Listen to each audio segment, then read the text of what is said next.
Tunakwenda kusema kuhusu haki ya ndoa katika Wakorinto wa kwanza ile sura ya 7 mstari wa 3. Hapo maandiko yanakwenda kutuonyesha ya kwamba katika ndoa kuna haki zake na kuna mambo ambayo yanatakiwa ili ndoa ipate kuonekana kuwa ndoa ya Kikristo, ndoa ambayo imeokoka. Sababu kuna mandoa na ndoa, na ndipo maana pale tunakwenda kusema ndoa haitakiwe kuwa kama vile ndoano, bali inatakiwa kuwa kama vile ndoa yenye kuwa na baraka.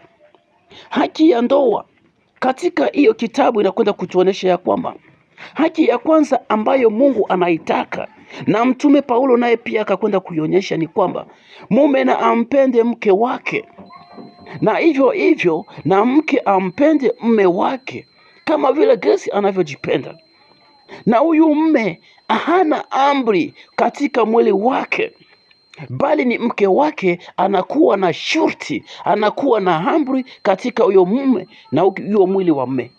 Na vile vile mke hana amri katika mwili wake, bali mume wake ndiye anakuwa na amri na shurti katika mwili wa mke. Sasa leo tunakwenda kuona ya kwamba kunakuwa tofauti kubwa, na kama leo ndoa zetu hazidumu sana ni sababu ya kutokukosa upendo. Tunakuwa na upendo wa unafiki.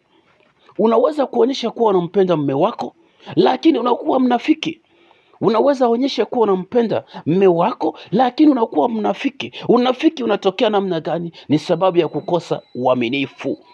Wakati unapenda mke wako na unakuwa tena na mengine ambao unakwenda kupenda, na wengine tena umekwenda kupenda huko baada ya mke wako, baada ya mume wako, tayari umekwisha kuwa hauna uaminifu. Jina la Bwana libarikiwe. Mtumishi Paulo akakwenda kusema mambo mawili. Sababu gani ya kusema ya kwamba ni kila mtu awe na mke wake? Alikwenda kuonyesha mambo mawili. Akasema ya kwamba neno la kwanza hakutoa shurti juu ya ndoa, bali alikwenda kutoa ni shauri.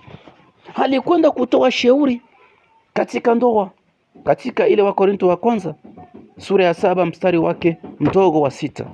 Na ukiangalia katika ile versi yake ya 7 inasema ya kwamba ninalolipenda mimi ni kwamba kila mtu awe kama mimi, lakini tujue ya kwamba kila mtu ana karama yake itokayo kwa Mungu. Jina la Bwana libarikiwe. Neno la pili, mtume akaenda kusisitiza ya kwamba mke mmoja.